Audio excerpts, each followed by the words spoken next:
الحمد لله الحمد لوليه والصلاة على نبيه وعلى آله وصحبه المتأدبين بآدابه. أما بعد، أعوذ بالله من الشيطان الرجيم. بسم الله الرحمن الرحيم. إن الذين قالوا ربنا الله ثم استقاموا تتنزل عليهم الملائكة ألا تخافوا ولا تحزنوا وأبشروا بالجنة التي كنتم توعدون. صدق الله مولانا العظيم. وہ سنگ گرا جو حائل ہے رستے سے ہٹا کر دم لیں گے.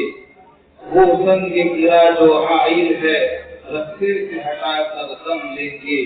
ہم راہ حق سے رہرو ہے منزل کے لیے جا کر دم لیں گے.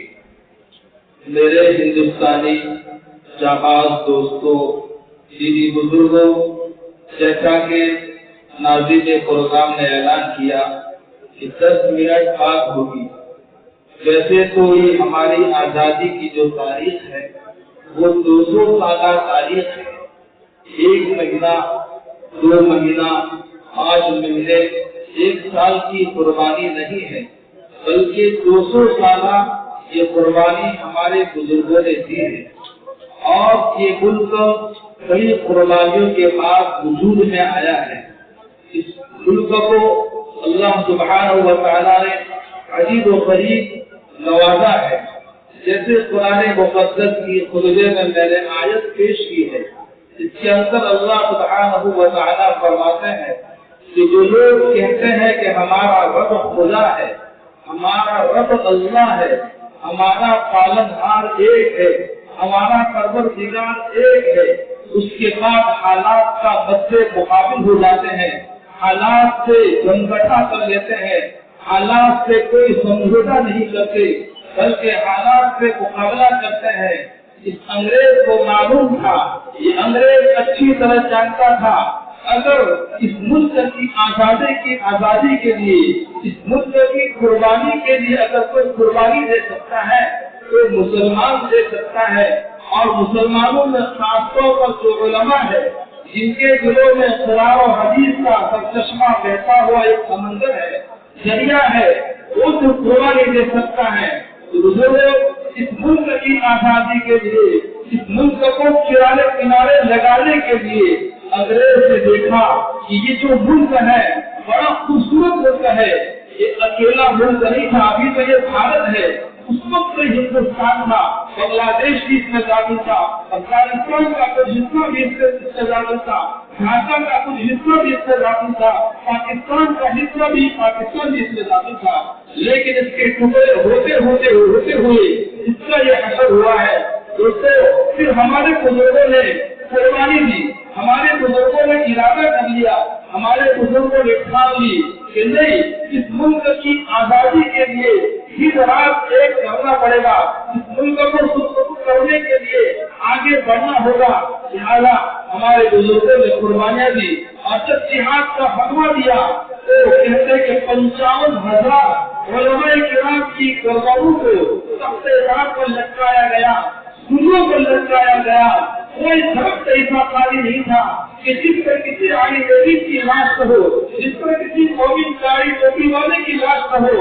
اور اس کی لاش ہوتے ہوتے انگریزی کا جو آٹھا ہوتا ہے بالکل اسی طرح اس کی لاش ہو جاتی تھی. سبرو کے کھالوں میں لپیٹ کر کے پھینک دیا جاتا تھا. ایسے ویسے نہیں، یہ قربانی جو ملک وجود میں آیا، بزرگوں بڑی قربانیاں دی ہے. ماشاءاللہ سورج سے ہمارے ناظم پروگرام اعلان کرتے ہوئے تھک گئے، لیکن ہماری پرجا کو یہ بات سمجھ نہیں آتی، ہماری پبلک کو یہ بات سمجھ نہیں آتی، ہمارے لوگوں کو یہ بات سمجھ نہیں آتی. ارے ابھی تو کتنی آزادی ہے، ابھی تو کتنا آرام ہے، ابھی تو کتنا ہمارے اوپر اللہ کا قوت ہے. دوستوں، بزرگوں نے قربانی دی، وہ اپنی جنت آباد کر دے، اپنی قبر آباد کر دے. اب ہمیں دوبارہ قربانی دینی ہوگی. اسی لیے حضرت مولانا ارشد مدنی دعوت سرکار کو لا دیا. اللہ تعالیٰ ان کو بڑے ضرور نصیب فرماوے.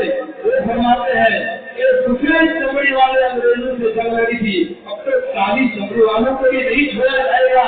تو دوستوں، اب